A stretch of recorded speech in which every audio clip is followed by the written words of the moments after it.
Hello everyone, কেমন আছো সবাই? আশা করছি তোমরা সকলে খুব ভালো আছো, আর আমিও কিন্তু বেশ আছি। কাল রাতেই এসেছি আমরা তারাপীঠে, আর আজ সকালে যাব মায়ের মন্দিরে পুজো দিতে। এখন আমরা সকাল সকাল স্নান সেরে যাচ্ছি তারাপীঠ মায়ের মন্দিরে পূজা দেওয়ার জন্য। আর কাল রাতে আমরা এই রুমটাতে এসেছিলাম। রুমটা ভালো, ওই 600 টাকা ভাড়া। দাঁড়াও তোমাদের ভালো করে একবার দেখাই। এই যে এটা হচ্ছে বিছানা, 3 জন আরাম করে শুতে পারবে, কষ্ট করে 4 জন। রয়েছে এই ব্ল্যাঙ্কেট, বালিশ, এই বেড আমরা একটু লন্ডভন্ড করে রেখেছি। আর এই যে এটা হচ্ছে ওপরটা, দিয়েছে একটা ড্রেসিং টেবিল, একটা টিভি, একটা ক্যাবিনেট, একটা টেবিল, একটা চেয়ার, এই যে এসিও রয়েছে, চাইলে আপনারা এসি নিতে পারেন। আর এই হচ্ছে বাথরুম।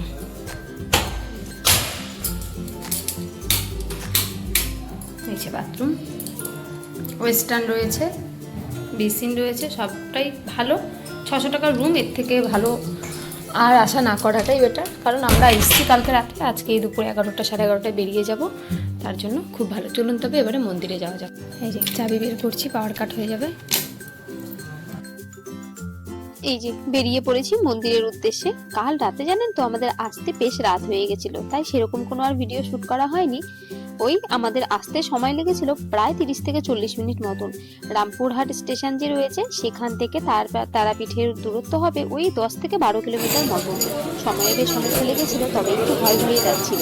দুপাশে ফাঁকা মাঠ, মাঝখান দিয়ে আমরা একটা অটো রিজার্ভ করি। সেই অটোর ভাড়া নিল 250 টাকা, তার কমে নাকি কিছুতেই আসবে না, আর রিজার্ভ ছাড়া ওরা আসবে না। প্রচুর ভিড় করে এক একটা গাড়িতে যাতায়াত চলছিল বলে আমরা সেরকম গাড়িতে উঠলাম না, রিজার্ভ করেই নিয়েছিলাম। চলে এসেছি মন্দিরের করিডোরের একদম সামনে। ওখান থেকে আসার সময় কিন্তু আমরা ফুলের ডালা সে সব নিয়ে এসেছি। আমরা দুজনে 2টা ডালা নিয়েছিলাম। এই যে আমরা লাইনে দাঁড়িয়ে যাব না, আমরা একজন পান্ডাকে নিয়ে এসেছি, তো উনাকে দিব, উনি পুজো দিয়ে আসবেন।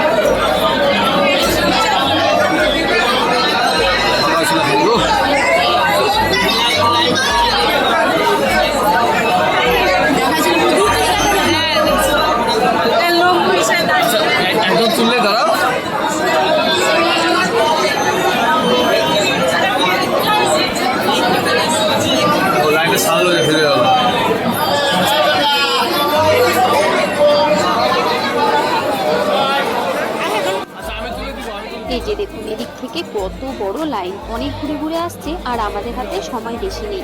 আমাদের 12:30টা ট্রেন রয়েছে বলে আমরা আর লাইনে দাঁড়িয়ে পুজো দিলাম না।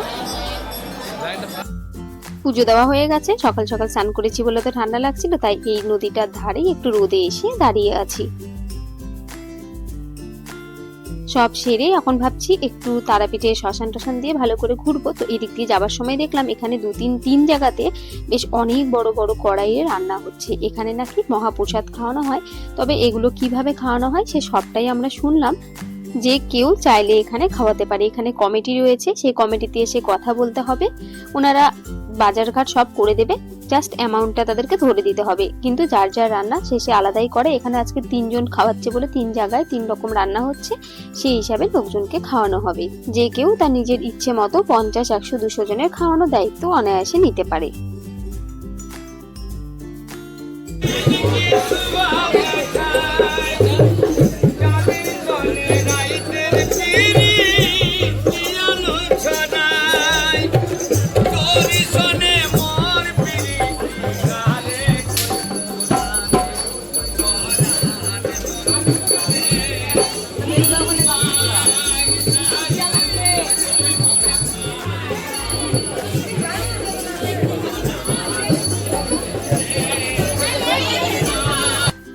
এখানে লাইনে দাঁড়িয়ে আছি মায়ের চরণে পুজো দেব বলে, আর সেই সাথে সাধক বামা খ্যাপার সমাধিতে একটু প্রণাম করব।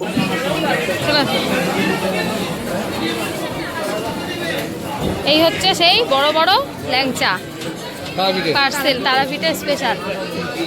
চলো। মন্দির থেকে ফেরার সময় আমরা খাবার দাবার সেরে এসেছি। যাই হোক, এখন বেরোচ্ছি, ট্রেন ধরতে হবে বলে। এখন ওই 11টা মতন বাজে, এতটা রাস্তা যাব, তো সে কারণে একটু আগে আগেই বেরোচ্ছি। চলুন তবে ভিডিওটা আজকের মতো এখানেই শেষ করছি। সকলে ভালো থাকবেন, সুস্থ থাকবেন, সাবধানে থাকবেন। দেখা হবে খুব তাড়াতাড়ি পরবর্তী একটা ভিডিওতে।